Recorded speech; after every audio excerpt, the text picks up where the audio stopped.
Aujourd'hui, à d'atelier en atelier, on rencontre un duo de muralistes férus d'art public, une ébéniste qui allie mobilier contemporain à des techniques de tressage traditionnelles, un artisan verrier à l'affût de la lumière du jour et un luthier méticuleux passionné par les rosaces et le menu détail.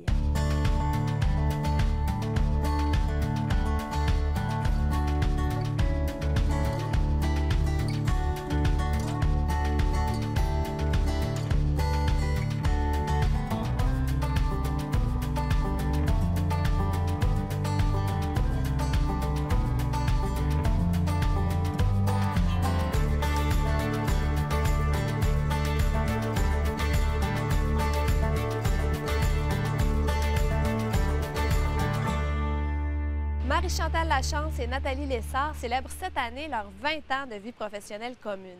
On peut apercevoir leurs touches colorées un peu partout sur les murs et les édifices de la région. Partout où elles sont passées, elles ont su rallier les communautés et capter l'essence de leur identité. Leur dernier terrain de jeu, les parois de l'église de Saint-Féréol-des-Neiges.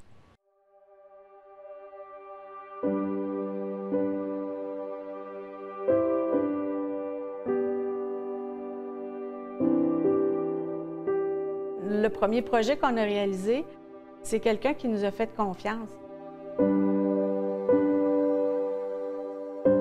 C'est un projet où on faisait des trompe-l'œil, on faisait un arbre qui se déployait pour mettre en valeur différents éléments qui étaient vendus dans le magasin. C'était un peu à l'origine des décors de façade de magasins. Aujourd'hui, on le trouve drôle, on le trouve qu'il est réalisé avec des moyens techniques qu'on pourrait qualifier de pauvres, mais en même temps, il faut commencer à quelque part.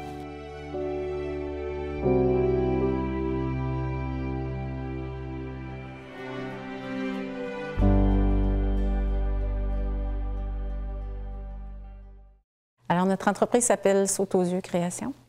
On est là depuis 20 ans. On travaille dans la peinture murale, parfois peinture murale monumentale.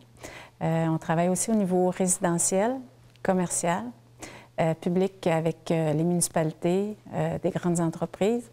Et puis, on fait aussi des projets à caractère social.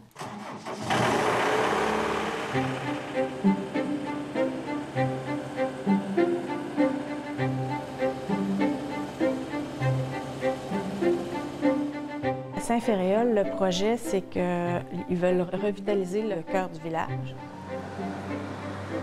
C'est pas des oies blanches, c'est des bernaches. Donc, il y a tout un projet de réaménagement du stationnement, des sentiers. Il y a des sentiers autour, donc tout le paysagement se fait. Mais en même temps, le projet de l'église, c'est de faire un wow en plein milieu du village. Ça va être une des premières églises. On n'a pas vérifié dans le détail, mais il n'y a pas d'autres églises qui vont être peintes comme ça au Québec. Cette église-là, en fait, elle avait été construite au début du siècle. Elle a brûlé en 1975, puis lorsqu'ils l'ont reconstruite, ils l'ont fait avec des moyens d'aujourd'hui. Puis ces moyens-là, bien évidemment, ça a fait qu'il y avait une surface plus lisse, une surface un peu bétonnée, un peu rugueuse, qui nous faisait, nous, quand on l'a analysé, penser à du papier aquarelle un peu rugueux, un peu texturé, puis qui nous a amené vers un concept particulier.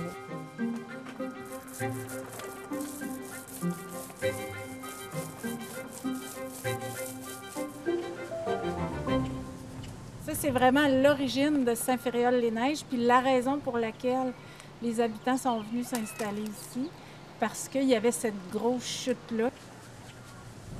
On a travaillé avec un comité d'une dizaine de personnes qui voulaient avoir quelque chose de très figuratif, très représentatif, puis d'autres personnes qui étaient plus ouvertes à dire, bien, on aimerait ça que ce soit plus poétique. Donc, il fallait trouver l'équilibre entre ces pensées-là, ces volontés-là, en travaillant une partie plus poétique sur le devant, plus représentative sur les trois autres côtés, en présentant l'identité de Saint-Féréol. Cette maquette-là, on l'a faite au début, là, la première que Gitane avait dessinée. Pour préparer la réalisation en chantier, la réalisation peinture, il y a beaucoup d'étapes de préparation à faire avant. On part du dessin de la maquette qu'on va préparer ici en atelier pour l'agrandir. Donc, on va le projeter à l'échelle qu'on a besoin sur le mur. On va utiliser de la polythène au lieu d'utiliser un papier calque parce que c'est plus résistant s'il pleut, puis tout ça. Puis quand on va arriver sur le mur, on va utiliser cette polythène-là en mettant de la poudre dans les petits trous qu'on va percer qui va nous aider à transférer le dessin. Donc, on sait exactement qu'est-ce qu'on va peindre quand on va arriver. C'est des lignes de construction, on interprète après, on peaufine puis on bonifie le dessin, mais le transfert se prépare en atelier comme ça. On a une grosse pression, je trouve, sur ce projet-là quand même, parce qu'on dit à tout le monde que ça va être... Ça va être beau. Beau. Mais ça va l'être. On a une bonne équipe, ça va bien aller. Ouais, c'est l'orange foncé. Oui, tu veux-tu que je vais la chercher? Oui. On a une équipe de femmes. Puis on est quand même fiers de ça, de faire ça, d'arriver dans des lieux comme ça qui sont plus masculins, même quand on fait des fresques extérieures. Les gens sont souvent surpris de dire « Ah, c'est des filles qui font ça ». C'est super beau. J'avais tellement hâte que vous commenciez ce côté-ci le long de l'avenue Royale. Je sais que c'est beau. Ce qui nous allume, puis ce qu'on aime dans ce qu'on fait comme travail artistique, c'est de concevoir pour d'autres personnes. C'est important pour nous de le faire selon un processus de médiation culturelle, souvent, ou de concertation. Mais c'est que le fait qu'après ça, c'est pour tout le monde. C'est pas, ça reste pas dans un salon, c'est vraiment pour le public.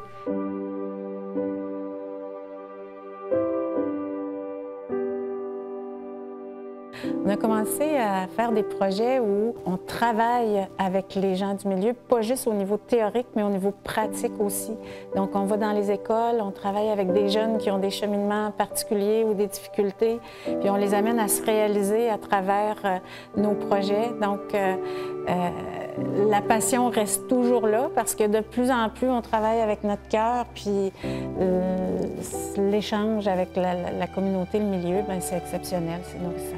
Donc oui, on est encore là pour longtemps.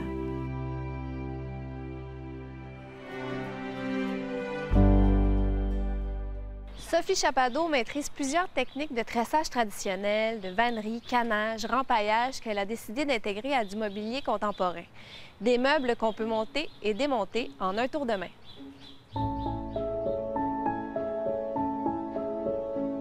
Quand j'étais petite, je faisais beaucoup de couture, je faisais beaucoup d'expérimentation, en fait.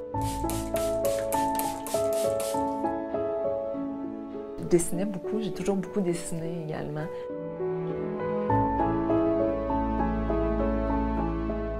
Pendant le bac en architecture, oui, on dessinait beaucoup, on faisait beaucoup de maquettes. J'ai fait des maquettes longtemps, même pour mes projets d'ébénisterie, je faisais des maquettes encore avec du carton, de la colle chaude. Le fait de toucher, transformer la matière, c'est toujours quelque chose qui m'a intéressée, puis vers quoi j'ai toujours une attirance là, pour ça. Là.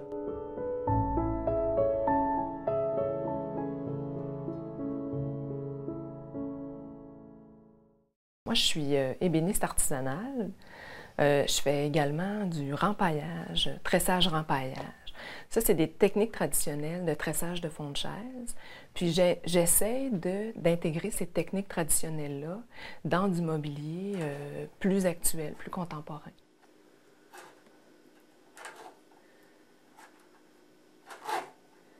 Mais je ne voulais pas nécessairement intégrer du tressage dans toutes les pièces de mobilier. Des fois, je voulais faire juste un petit clin d'œil au domaine du rempaillage. Des fois, j'ai intégré sur des bancs, par exemple, juste un motif de canage gravé au laser. L'idée m'est venue en défaisant des tressages à l'atelier. On voit souvent l'impression du tressage dans le bois, parce que le tressage a été là des années et des années. Donc, quand on enlève le tressage reste imprimé un petit peu dans le bois. Donc, je trouvais que c'était super intéressant au départ. Donc, c'est un peu comme ça que j'ai décidé d'intégrer finalement ce tressage-là.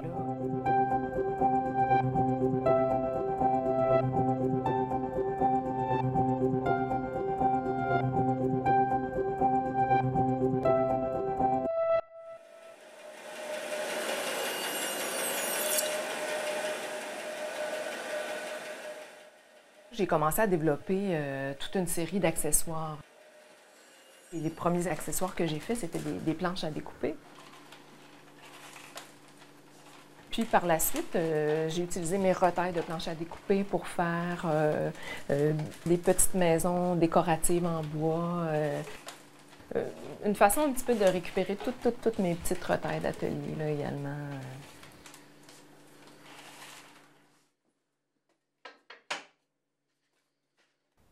Lorsque je conçois, j'ai tout de suite en tête qu'il faut que ça soit démontable, facilement remontable. Il faut que la quincaillerie soit cachée, parce que je ne veux pas qu'on voit les boulons.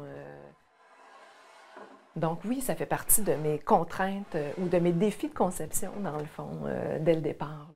J'ai fait une bibliothèque démontable, une table de travail démontable. Mais c'est vrai que par la suite, quand vient le temps de commercialiser ces pièces-là, l'expédition est d'autant facilitée. Il faut penser au fait que c'est pas un ébéniste qui va le monter, le meuble, là. Il faut que ça soit très facile d'assembler le meuble, là, pour monsieur et madame tout le monde, en fait.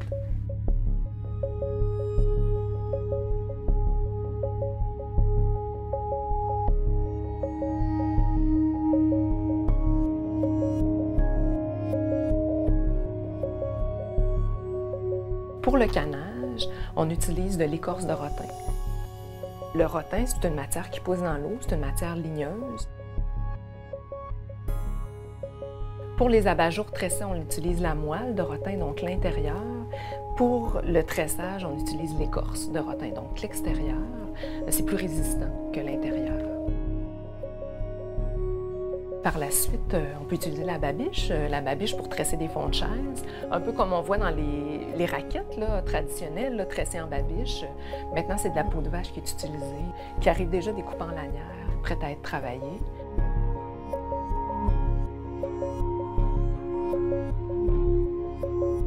Par la suite, on peut utiliser de la corde de papier, qui ressemble beaucoup à la paille que les Français utilisent là, pour rempailler des chaises. Donc, c'est une corde de papier qui est déjà roulée, qu'on utilise. Puis après, on peut la teindre pour reprendre des teintes de la chaise.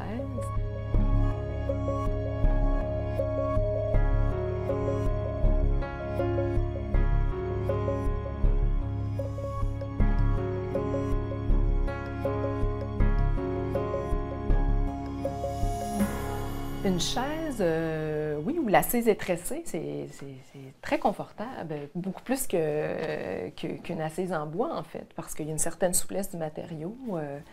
Donc, c'est tout indiqué, en fait. Moi, je trouve qu'on aurait intérêt à intégrer un petit peu plus les tressages là, dans le mobilier, parce qu'au niveau du confort, c'est super intéressant, c'est très durable aussi. Le tressage en pointe, par exemple, est super durable.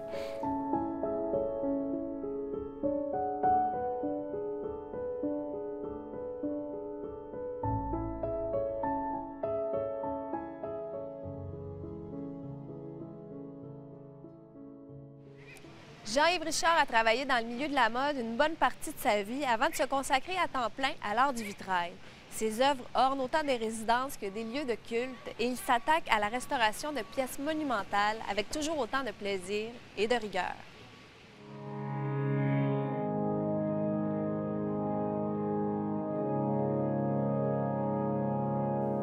Faire du vitrail, ça va faire bientôt 20 ans à plein temps et c'est la chose que j'ai fait le plus longtemps dans ma vie.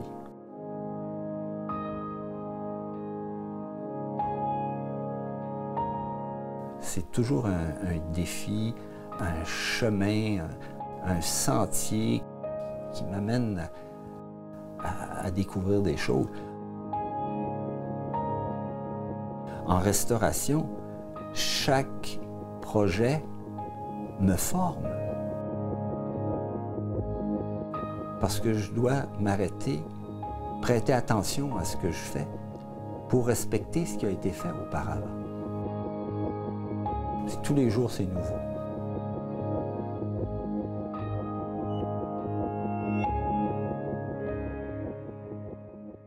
J'ai travaillé dans le domaine de la mode pendant plusieurs années, en mise en marché. Puis à 50 ans, je me suis retrouvé soit trop vieux ou trop cher. Et j'ai décidé de faire de mon passe-temps mon gagne-pain. Alors, depuis 1998, je fais du vitrail à plein temps.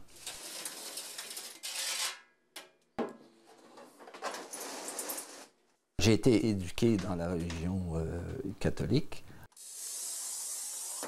L'histoire sainte mais familière. Quand je fais quelque chose, un vitrail profane ou civil, je vais avoir besoin d'un squelette, d'une idée directrice pour construire quelque chose qui se tienne.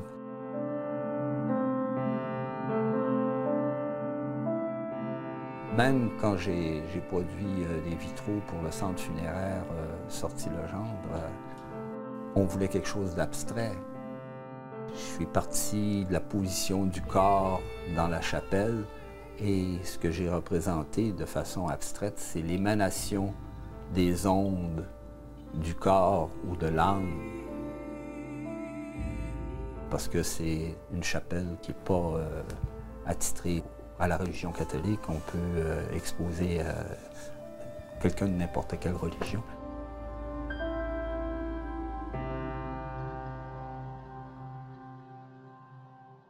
Que je vais retirer.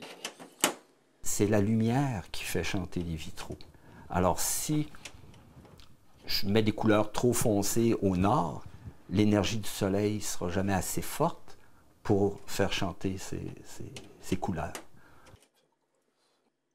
Comme là, au printemps, le vert des arbres est plus tendre. Plus tard, au mois de juin, ça va être plus sombre. Les feuilles sont plus vertes, foncées. Il y en a plus dans les arbres, alors ça va être plus ombragé.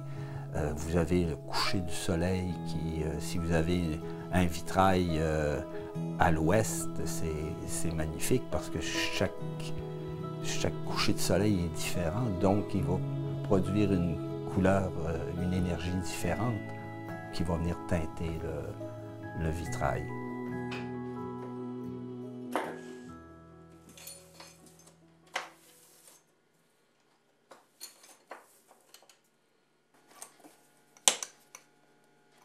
Et les techniques, quand on travaille à la baguette, c'est la même chose qu'au Moyen Âge. Les plus vieux vitraux qu'on a pu répertorier là, en partie au 11e, puis après au 12e siècle, mais c'était fait à la baguette de plomb. C'est les verres qui étaient différents, qui à ce moment-là étaient faits de façon artisanale. Il n'y avait pas vraiment de recette.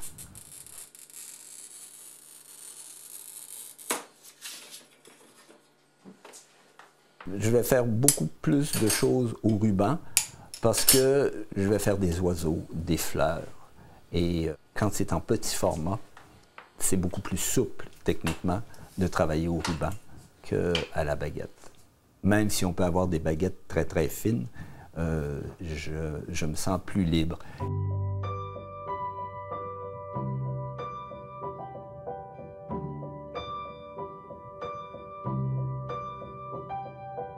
Un travail bien fait, vous avez plein de hobbyistes. La première chose qu'ils vont faire quand ils voient un vitrail, c'est d'aller voir de près si les soudures sont bien faites. Est-ce qu'il fait des plus belles soudures que moi ou est-ce que j'ai encore du travail à faire?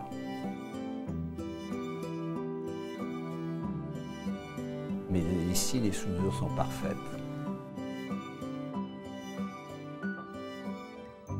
Le vitrail, c'est une méditation active.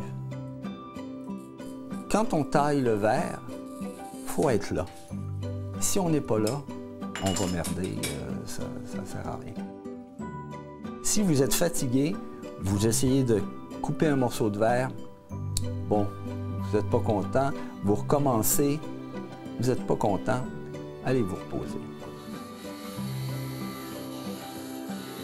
Il faut être disponible. Moi, je ne vois pas le temps passer quand je fais du vitrail. Il faut que je me force pour regarder l'heure parce que je peux dire à ma femme « Oui, j'arrive », là, puis elle va m'appeler 20 minutes après « Hey, tu m'as dit que tu arrivais, là. » Mais c'est la passion, puis on oublie tout.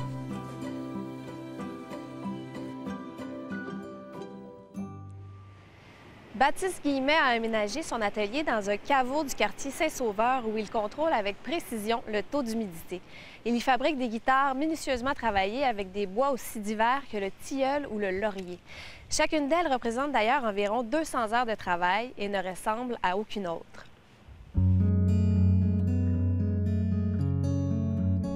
J'ai grandi en France et j'ai fait des études scientifiques. Et c'était vraiment trop général. J'avais de la difficulté à avancer là-dedans, puis c'était trop large. J'ai découvert la passion de la guitare adolescent, donc ça a été vraiment une découverte. Mais si je remonte un petit peu plus loin, mes grands-parents m'ont emmené en Espagne quand j'avais 3 ans, puis je me souviens d'une photo où ils m'avaient acheté une petite guitare, puis je m'amusais avec, donc c'est probablement resté dans mon inconscient. Et quand j'ai eu vraiment l'idée de créer les guitares, là, ça a fait vraiment « waouh, ça y est ».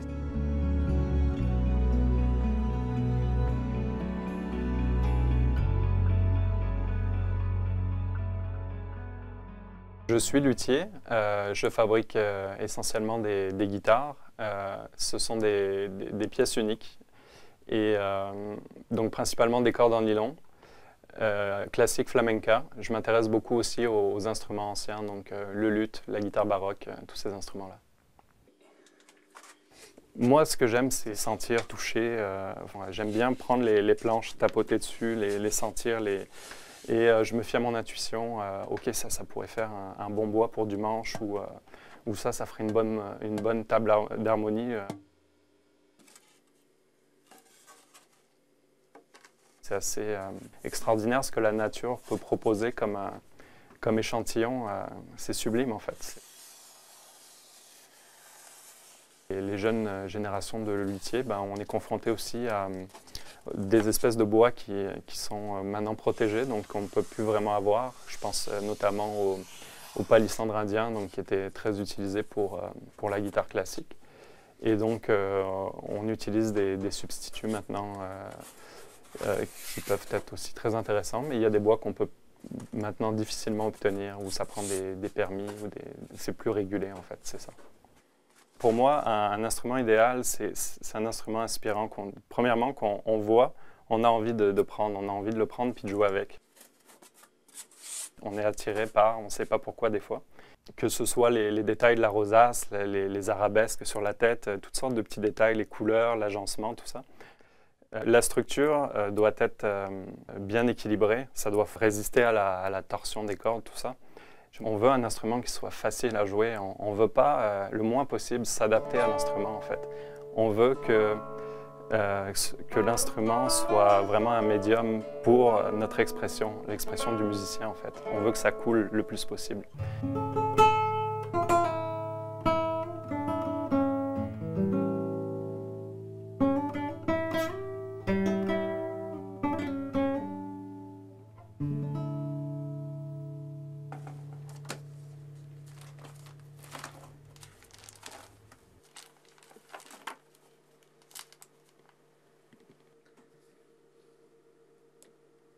Les rosaces, c'est vraiment un élément qui m'a toujours fasciné dans les guitares.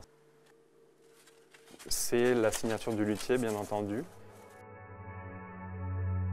C'est comme un mandala, je trouve. Il y a vraiment quelque chose qui se dégage de ce motif-là. Ça a une fonction aussi structurale, donc de renforcer le trou dans la guitare.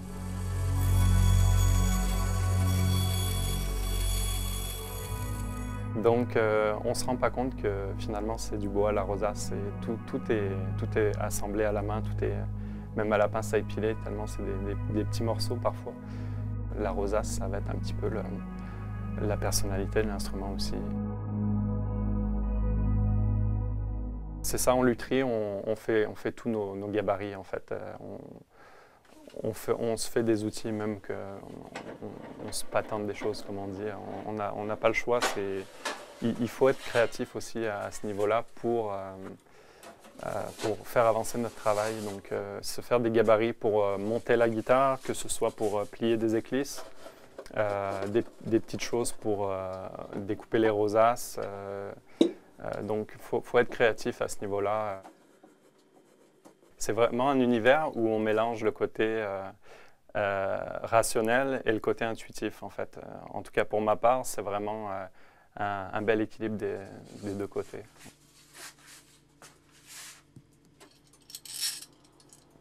La première fois qu'on met les cordes, on est un peu déçu, en fait. Au début, c'est comme un bébé qui naît, hein. C'est le premier cri, c'est pas toujours harmonieux, hein. La guitare, c'est pareil, il faut que ça se place. Les premières 48 heures, là, c'est quand même assez fou l'évolution que l'instrument prend. Là.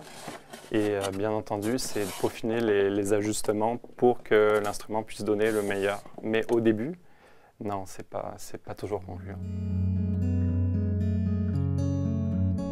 Je nomme la plupart des instruments spontanément, en fait, parce que ça devient un peu comme des personnes. En fait, il y a une vie qui se développe à travers cette coopération entre le luthier et la matière, en fait. C'est toute une vie qui prend forme à travers l'instrument, une personnalité qui se dessine, mais qu'on rencontre finalement à la toute fin, quand on met les cordes. Donc c'est vraiment un mystère jusqu'au bout. On essaye de cerner aussi les besoins des gens, parce que les musiciens, des fois, il faut être capable de capter ce qu'ils demandent en termes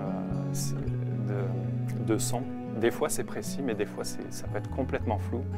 Et c'est de faire essayer des instruments, d'essayer de voir qu'est-ce qu'ils aiment et de le retransmettre dans finalement un assemblage de matériel.